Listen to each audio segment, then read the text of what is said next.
제목, 물이 높은 산들을 다 덮어버린 날. 창세기 7장 19절부터 20절. 물이 땅 위에서 엄청나게 불어나서 온 하늘 아래 높은 산들을 다 덮어버렸다.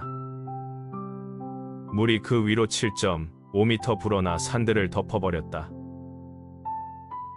물이 불어나는 기록이 계속되었습니다. 방주가 물 위에 떠다니는 동안 물은 멈추지 않고 계속 높아졌습니다. 그 물이 어느 자리까지 올라갔는지가 이 기록에 담겨 있었습니다. 물이 땅 위에서 엄청나게 불어났다는 표현이 먼저 왔습니다. 엄청나게라는 표현이 물의 양을 설명하는 말이었습니다. 그 물이 온 하늘 아래의 높은 산들을 다 덮어버렸습니다. 높은 산들이 물 아래로 사라지는 장면이었습니다. 온 하늘 아래라는 표현은 방향을 가리지 않고 모든 곳의 산을 뜻했습니다. 물이 산 위로 7.5m 불어나 산들을 덮었습니다. 산 꼭대기 위까지 물이 차오른 것이었습니다. 가장 높은 산도 물 아래에 잠기게 되었습니다. 피할 수 있는 땅이 더 이상 남아있지 않은 상태가 된 것이었습니다. 높은 산이 덮인다는 것의 무게를 생각해 볼 수 있었습니다. 낮은 땅이 잠기는 것은 쉽게 상상할 수 있었습니다. 그런데 높은 산들까지 덮였다는 것은 그 물의 규모가 얼마나 컸는지를 말해 주었습니다. 온 땅이 물 아래로 사라지는 장면이었습니다. 방주 안의 노아에게는 사방이 물뿐이었습니다. 보이는 땅이 없었습니다. 보이는 산도 없었습니다. 물 위에 떠다니는 방주와 그 안의 생명체들 외에는 아무것도 보이지 않는 상태였습니다. 이 말씀은 홍수의 규모가 얼마나 컸는지를 기록합니다. 방주 밖에서는 높은 산들까지 물 아래로 사라졌습니다.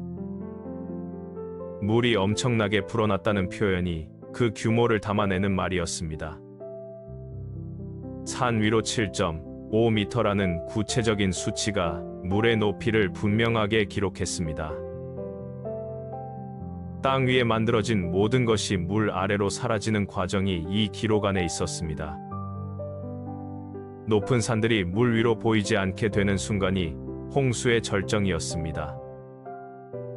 하나님이 선언하셨던 쓸어버리겠다는 말씀이 그 물의 높이로 이루어지고 있었습니다.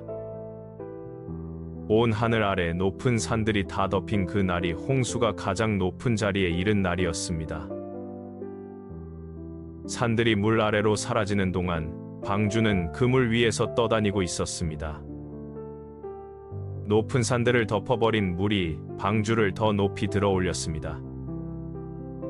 물이 높아질수록 방주는 더 높이 올라갔고 방주 안의 것들은 그 물 위에 있었습니다. 물이 높은 산들을 다 덮어버린 그날이 방주와 방주 밖의 세상이 가장 크게 갈린 날이었습니다. 온 하늘 아래 높은 산들이 물 아래로 잠겼습니다. 그 물 위에는 방주 하나만 떠다니고 있었습니다. 방주 안에 있는 것들만 그 물의 세상에서 살아남아 있었습니다. 물이 높은 산들을 덮어버린 그날이 홍수 이야기에서 가장 큰 규모의 장면이었습니다. 엄청나게 불어난 물이 온 하늘 아래의 높은 산들을 덮었습니다. 높은 산들이 물 아래로 사라지는 동안 방주는 그 위에서 떠다녔습니다.